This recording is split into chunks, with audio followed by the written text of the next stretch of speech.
"Daddy, please don't leave me. Not today, not like this."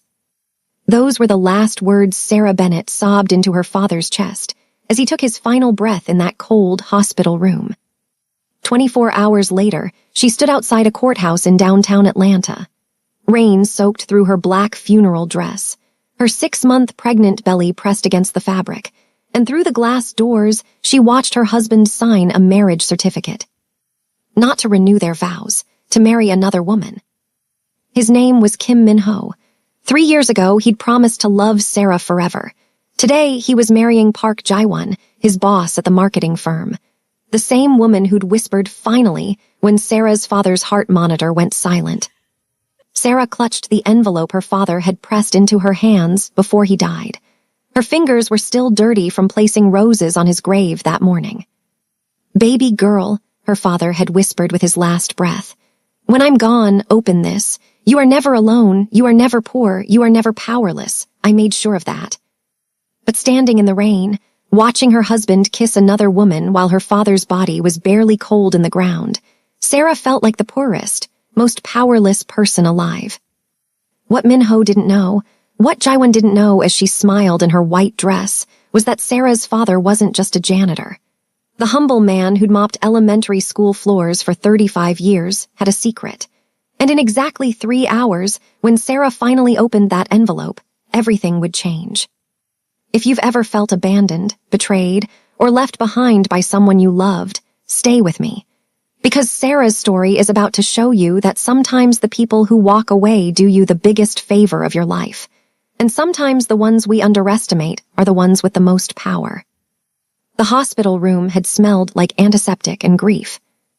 Sarah had been holding her father's hand for 16 straight hours.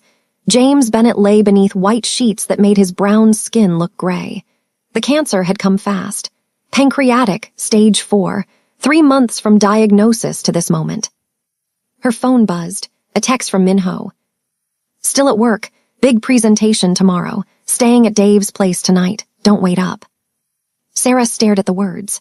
Her father was dying, right now, and Min-ho was worried about a sales presentation. She turned the phone face down and squeezed her father's hand tighter. His eyes opened, still clear, still her daddy's eyes. "Maya," he whispered. "I'm here, Daddy. I'm right here. Need to tell you something. Important. Save your strength. We can talk later." "No, baby." His grip tightened. "No more time. Listen carefully." Sarah leaned closer. "In my apartment, bedroom closet, old Nike shoebox on the top shelf. There's a false bottom. Inside, you'll find a key." "A key to what?" "Safety deposit box. First National Bank. Box number 1247. He coughed, his whole body shaking. "Everything you need is there. Everything I should have told you years ago." "Daddy, I don't understand." "You will." His eyes locked on hers. "Promise me something. Promise you'll go to that bank. Promise you won't tell anyone until you know everything." "I promise." "Not Min-ho." His voice gained sudden strength. "Especially not Min-ho." Sarah's breath caught. Why?" "Because I see how he looks at you now, like you're a burden instead of a blessing." His breathing grew shallow. 3 weeks ago, I changed my will, added protection for you, for my grandbaby." "Daddy, what are you talking about?" But the machines were changing their rhythm. The beeps spread further apart. A nurse rushed in, checked the monitors, and her face went soft. "Mr. Bennett," she said gently, "do you want us to?" "No," James whispered. "No machines, just my daughter." The nurse nodded and quietly left. James looked at Sarah. Despite everything, he smiled. "You know what the best day of my life was?" Sarah shook her head, unable to speak. "The day your mama put you in my arms. You were so tiny, so perfect. I looked at you and thought this is what I was born for. Not money, not power, just loving you." "Mama," Sarah's voice broke. Her mother had died giving birth to her. She was beautiful, kind, everything pure in this world. His eyes grew distant. "My family hated her, said she wasn't good enough, not the right class. They gave me a choice, her or the inheritance." "What inheritance?" "I chose her, baby. Every time I chose love. And when she died bringing you into this world, I chose you.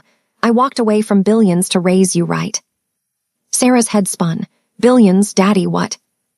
My real name is James Hartwell III. Each word was harder for him now.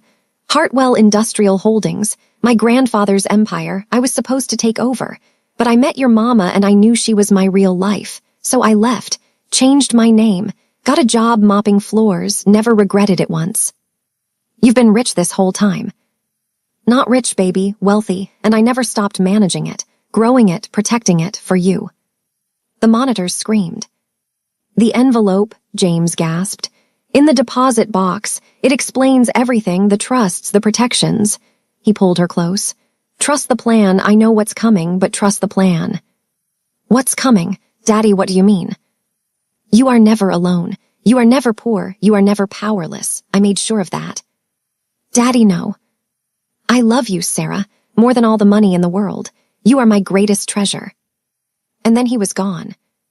The sound of the flatline echoed in Sarah's ears like the end of everything. She collapsed onto his chest, sobbing so hard she couldn't breathe. The smell of him, Irish spring soap and coffee and love. She tried to memorize it before it faded forever. Her phone buzzed again. Minho. Hey babe, Dave's girlfriend is here too. We're all grabbing drinks. Probably be a late night. You good? Sarah stared at the text through her tears. Her father's words echoed in her mind. I see how he looks at you, like you're a burden. She finally saw it too. The rain felt like the sky was grieving. Sarah stood at the edge of her father's grave at Evergreen Cemetery. Her black dress was soaked through. Her hand rested on her swollen belly. The preacher's words blurred into meaningless sound. All she could hear was the voice in her head screaming that this couldn't be real. The mahogany casket sank into the ground. The yellow roses she'd placed on top were already wilting, petals washed away into mud. Maybe 30 people came, former coworkers from the elementary school, a few neighbors, distant cousins who showed up out of obligation. Her father had lived quietly, loved deeply, and left a hole in the world too big for Sarah to survive. Minho stood beside her, but he might as well have been on another planet. He held an umbrella over his own head, not hers. He checked his phone every few minutes. His jaw was tight with impatience. When the preacher said ashes to ashes, dust to dust, Minho sighed loud enough for Sarah to hear. She looked at him then, really looked, and saw a stranger. This man had promised to love her in sickness and health. Now he couldn't even pretend to care that she'd just lost everything. After the service, as people offered condolences Sarah wouldn't remember, Minho leaned close. I need to head out. Client meeting. It's been scheduled for months. Sarah turned to him slowly. A client meeting? Minho, we just buried my father. I know, and I'm sorry, but this deal is important. You've got people here. You'll be fine. He kissed her forehead quickly, like patting a dog. I'll see you at home later. He walked away through the rain, pulling out his phone before he'd even reached his car. Sarah watched him go. Something broke inside her that she didn't have words for yet. An elderly woman approached, Mrs. Chen from her father's school. Your daddy was the best man I ever knew, she whispered, pulling Sarah into a hug that smelled like lavender. He talked about you every single day. You were his whole world. Sarah couldn't speak. She just nodded. He told me something a few weeks ago, Mrs. Chen continued. He said, Helen, my baby girl is stronger than she knows. Soon she's going to need every bit of that strength. I didn't understand then. But Sarah, honey, whatever you're facing, you've got your daddy's blood. That means you've got steel in your spine. The old woman squeezed her hand once and walked away. Those words echoed, whatever's coming. Her father had known. Somehow he'd known. That night, Sarah sat alone in her father's apartment. The threadbare couch he'd owned for 20 years, the TV with 3 channels, the kitchen table where they'd eaten countless dinners together, where he'd helped her with homework, where he'd taught her that the best conversations happen over simple food and genuine love. She should have been packing his things. Instead, she just sat there wearing his old jacket, breathing in the fatting smell of him. Her phone rang. Minho. Hey, background noise, music, laughter. Just checking in, you okay? Where are you? Grabbed dinner with the team, had to decompress. Heavy day. Heavy day, like he'd been the one burying his father. When are you coming home? Probably late. We might hit a bar after. You should rest. You look exhausted. I look exhausted. Minho, I buried my father today. I know, that's why I'm saying you should rest. He sounded irritated. Look, I gotta go, order some food, take a bath, see you tomorrow. He hung up. Sarah sat there staring at her phone. A notification popped up. Minho's Instagram. Someone had tagged him in a photo. Her hands shook as she opened it.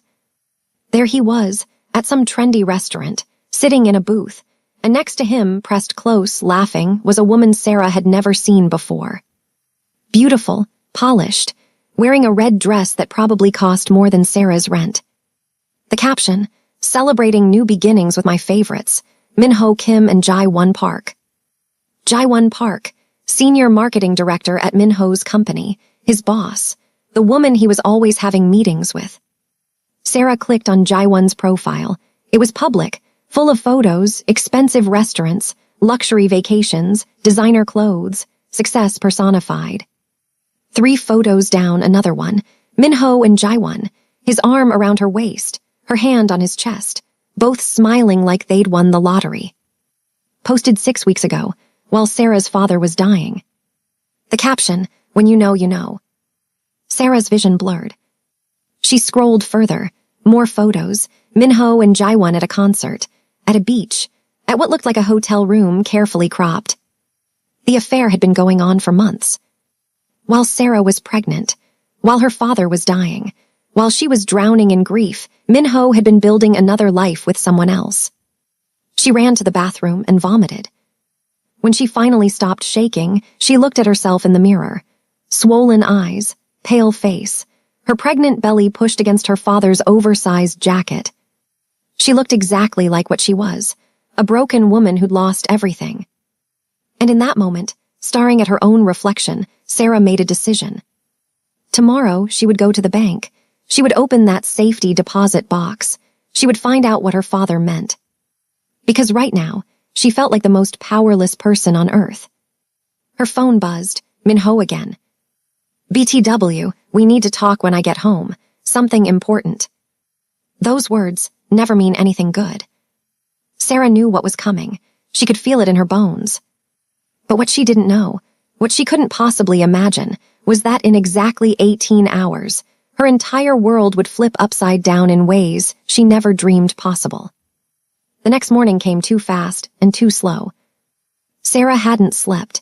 She'd spent the night on her father's couch, clutching his jacket, waiting for Minho to come home. He never did. At 6 a.m., her phone buzzed. Crashed at Dave's. Coming by at 9. We need to talk. Important. Sarah's hands went to her belly. Her baby girl kicked hard. It's okay, sweet girl, she whispered. We're going to be okay. Your grandpa promised.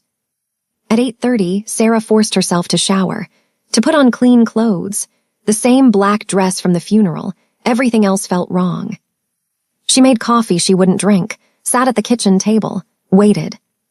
Minho arrived at 9:15, on purpose, a power play. He looked good, rested, like he hadn't just attended his father-in-law's funeral. He was wearing cologne, expensive, he'd never worn it around her. Hey, he didn't quite meet her eyes. How you feeling? How do you think I'm feeling? He sat down across from her. That's when she saw it, the folder in his hand, manila official looking. Her heart hammered. Look, there's no easy way to say this. He slid the folder across the table. I want a divorce. The words hit her like a physical blow, even though she'd known, even though she'd seen it coming. What? I'm not happy, Sarah. I haven't been for a long time. We've grown apart. You've been so focused on your dad, and I need something different. My dad just died yesterday. I know the timing isn't ideal. Isn't ideal? She laughed, a broken sound. I'm 6 months pregnant. My father died yesterday, and the timing isn't ideal. Prolonging this doesn't help anyone. He was using his sales voice now. I've already talked to a lawyer. It can be simple. Clean. You keep the apartment. I'll pay child support. We both move on. Move on to what? To who? Sarah pulled out her phone, opened Instagram, shoved it across the table. To her. Minho's face went blank. How long? Sarah's voice rose. How long have you been sleeping with your boss while I was watching my father die? It's not like that. Then what is it like? Tell me. Don't make this ugly. His jaw tightened. I didn't plan this. Jaiwan and I we connect. She's successful, ambitious, going places. She understands the life I want. Every word was a knife. And what am I? You were my wife, past tense. You're a good person, Sarah, but you were never going to be enough, not for the life I want to build. The cruelty of it stole her breath. I'm pregnant with your child. I know, I'll support the baby financially. I'm not a monster, but I can't stay in a marriage that makes me miserable just because of biology. He stood up, buttoned his jacket. Sign the papers. My lawyer will be in touch. I'll get my stuff this weekend. Minho, please. She hated the begging in her voice, hated that even now, some part of her wanted him to stay. He looked at her then, really looked, and what she saw in his eyes was worse than anger. Pity. You'll be okay, Sarah. You're strong. You'll figure it out. And then he left. Just walked out. Left her sitting there, 6 months pregnant, freshly orphaned, with divorce papers on the table. Sarah sat in the silence. Her father's words echoed. I see it in his eyes. He looks at you like you're a burden. Her phone buzzed. Unknown number. Hi, Sarah. This is Jaiwan. I know this must be hard, but Minho and I are in love. We'd appreciate your discretion and cooperation. We'd like to move forward quickly. Thank you for understanding. The audacity. Something shifted in Sarah then.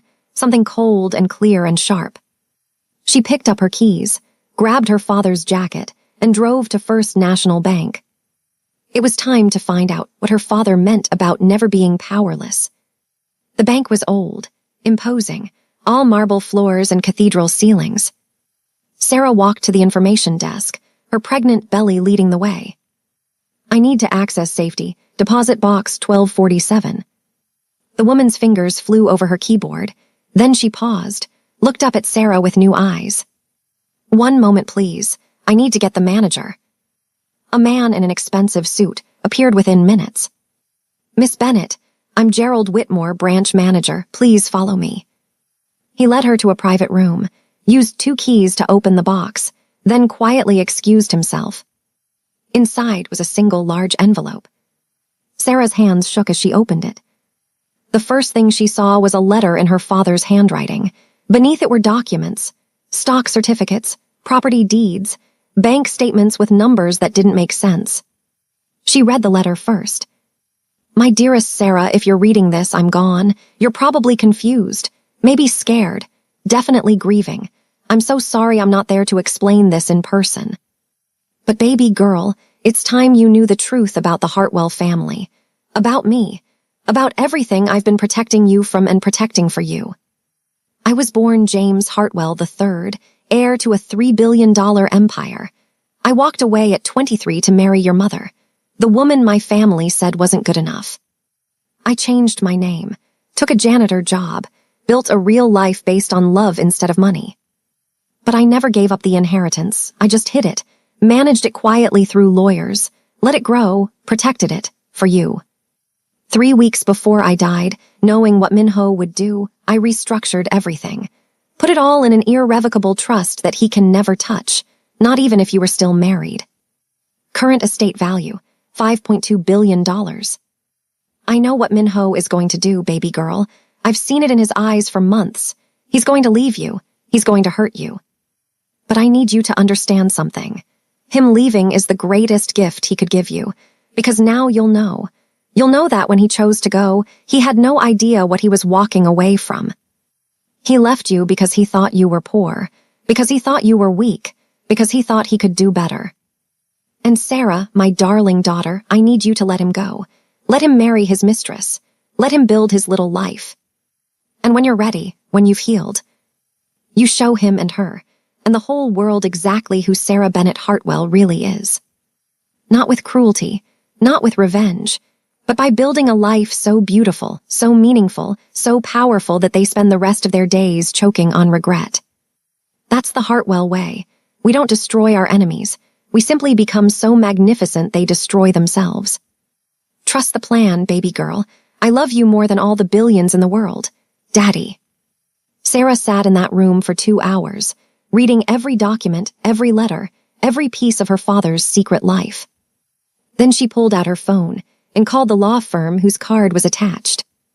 Hartwell and Associates. A man answered immediately. Miss Bennett, we've been expecting your call. I'm Harold Ashford, your father's attorney, and your cousin, actually. Your father was my Uncle James. My cousin. I'd very much like to meet with you to explain everything and begin the transition of assets. Would tomorrow work? Tomorrow? Sarah's voice was hollow. My husband just asked me for a divorce this morning. I know, Harold's voice was gentle. Your father predicted that would happen. He had me prepare something special for that exact scenario. Sarah, I'm so sorry for your loss. Uncle James was the best man I ever knew, but I promise you he's still protecting you. Everything is in place. Sarah ended the call and sat in silence, her hand on her belly, her mind reeling. Minho had asked for a divorce because he thought she had nothing, because he thought Jaiwan, with her 6-figure salary and designer clothes, was a better bet. He had no idea he just walked away from $5 billion. Tomorrow, Sarah was going to start learning exactly what that meant. But first, she had to sign those divorce papers. She had to let him go. Not because she was weak, but because her father had taught her something Minho would never understand. True power doesn't announce itself. It waits. It watches. It moves when the time is right. Sarah drove home and signed every page Minho had left her. She placed them in an envelope addressed to his lawyer. Then she opened her laptop and bought a ticket to New York for the next morning. Harold Ashford had offered to send a private jet, but Sarah declined. She wasn't ready for that world yet. She needed one more day of being regular Sarah, one more day before everything changed. Her phone buzzed. Minho, did you sign? She typed back, yes, you're free. His response came immediately. Thank you for being reasonable. For what it's worth, I hope you find happiness. Sarah stared at those words, the casual cruelty, the assumption that he was doing her a favor. She deleted the text without responding. Then she opened Instagram and looked at Jaiwan's profile one more time. The latest post showed her and Minho at a jewelry store. The caption, when you know, engaged, new beginnings.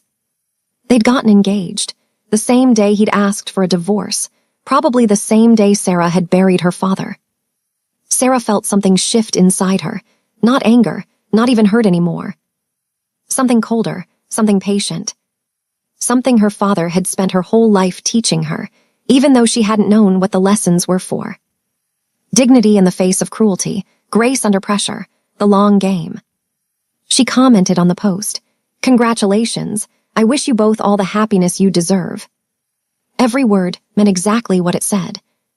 Within an hour, the post exploded. People who knew Sarah, who knew she'd just lost her father and her husband in the same week, were commenting in outrage. Jaiwan's comment section became a war zone.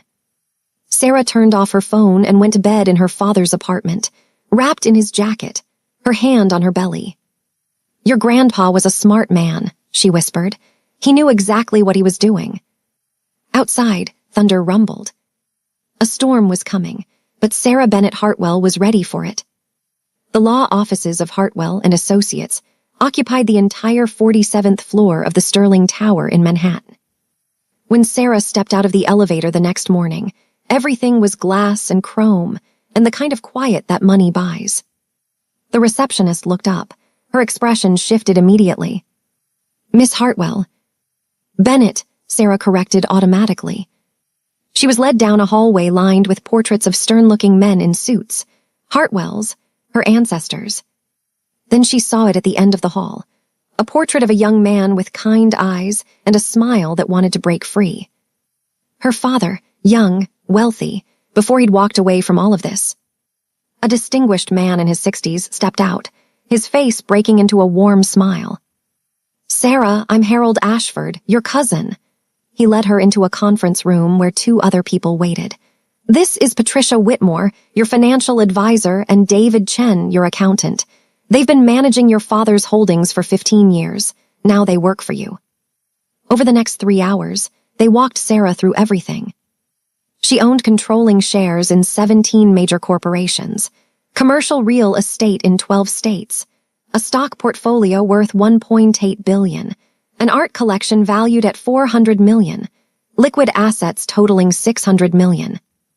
Your father restructured everything 3 weeks before he died, Harold said quietly, the day after Minho visited him in the hospital.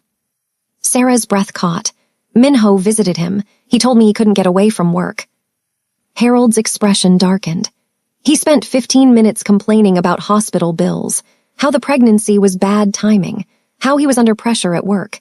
He asked if your father had life insurance to offset the burden. He said that. Your father heard every word. The next day, he called me and made absolutely certain Minho could never touch a penny of it. Sarah felt tears sliding down her face. He knew. Harold slid a final letter across the table. Minho didn't leave because you weren't enough. He left because he wasn't enough. Now rise, not for revenge, but because you are a Hartwell. Build something beautiful, help people. And when Minho sees what you've become, smile. Because his regret is not your burden, live well. That's the best revenge of all. Sarah wiped her eyes. I want to help women in crisis. Single mothers. Women who feel powerless and alone. I want to start immediately. Patricia smiled gently. Your father already established a foundation with a $500 million endowment. It's ready whenever you are. Then I'm ready. But first, I want to host a dinner for potential partners and board members. Sarah pulled up Jaiwon's LinkedIn. She's a senior marketing director. Successful, well-connected. Exactly the kind of person a new foundation would want to meet, wouldn't she? Harold's smile turned knowing. Along with her new husband, of course. 3 weeks later, elegant invitations arrived at 50 carefully selected addresses.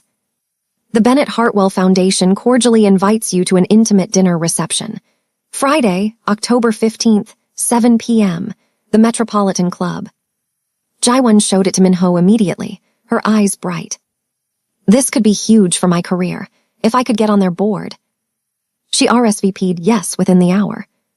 The Metropolitan Club was old money elegance, soaring ceilings, crystal chandeliers, power whispered instead of shouted. Sarah arrived early in an emerald green maternity gown. Diamond earrings that had belonged to her Hartwell grandmother sparkled at her ears. She was 7 months pregnant now, and she'd never felt more powerful. At 7:15, Minho and Jaiwon walked in.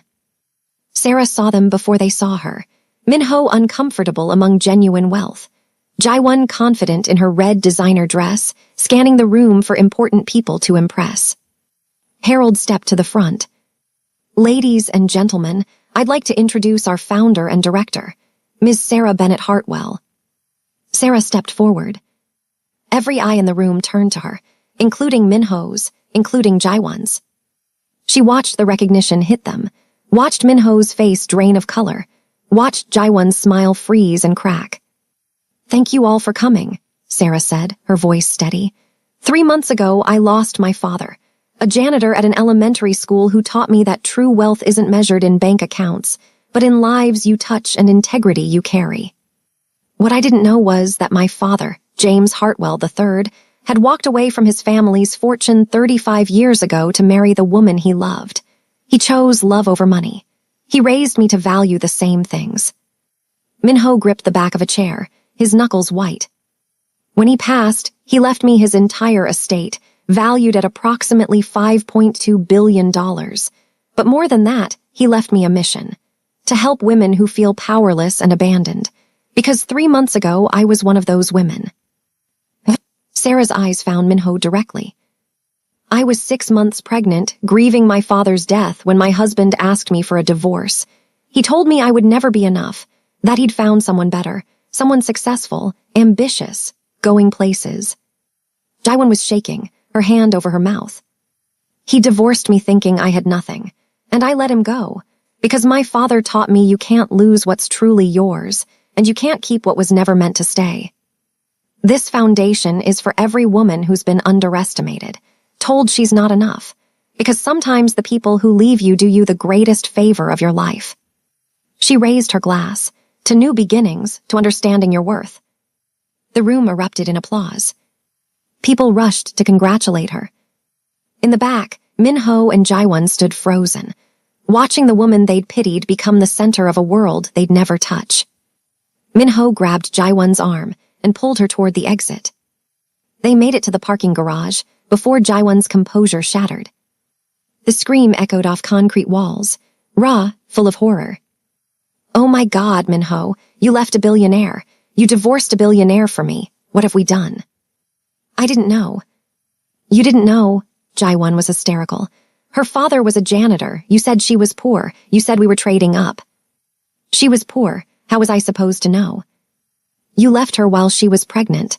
You married me 24 hours after her father died, and she's worth $5 billion. What I lost?" "What you lost," Jaewon's voice broke. "You pushed me to leave her." "Because you told me she had nothing."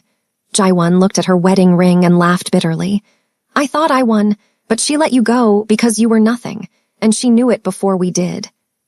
Jaewon pulled off her ring and threw it at him. "I can't be married to a man stupid enough to divorce a billionaire. This is over." "Jaewon, wait." But she was gone, leaving Min-ho alone with the echo of her screams and the weight of the biggest mistake of his life. Upstairs, Sarah was accepting promises of support, feeling her baby kick strong and healthy. Harold approached with a knowing smile. They left rather quickly. Jaewon was screaming in the parking garage. Sarah felt nothing, no satisfaction, no triumph, just calm certainty. "My father once told me the best revenge is building a life so beautiful your enemies destroy themselves watching it. He'd be very proud of you." "I know, I can feel it." 2 months later, Sarah gave birth to Naomi James Bennett Hartwell. Min-ho was allowed supervised visits. Sarah believed her daughter deserved to know her father, even if he'd proven unworthy of being in Sarah's life. Jaewon moved to Boston to escape the scandal. Bankruptcy, a lower-paying job where no one knew about the parking garage screaming. And Sarah built her foundation into something transformative. 200 women helped in the first year, rent paid, daycare funded, hope restored. 5 years later, Naomi started kindergarten at the same school where her grandfather had worked as a janitor. Min-ho showed up to drop her off, watching his confident daughter skip into the building. "She's amazing," he said quietly. "Yes," Sarah agreed, "she is." He wanted to say he'd changed, that he understood now, that he'd give anything for a second chance. But Sarah's eyes were on her daughter, and he realized she wasn't thinking about him at all. She'd won, not by destroying him, but by building a life so full, so meaningful, that his presence or absence made no difference. Sarah stood in the morning sunlight, her father's words echoing. "You are never alone. You are never poor. You are never powerless." And she knew he'd been right, not because of the billions, but because he'd raised her to know that true power comes from within. True wealth is measured in love, and the people who leave you are making room for the life you were always meant to live. So if you've ever felt abandoned, betrayed, or told you weren't enough, remember Sarah's story.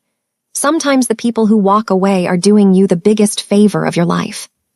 Now tell me your story. Where are you watching this from? Have you ever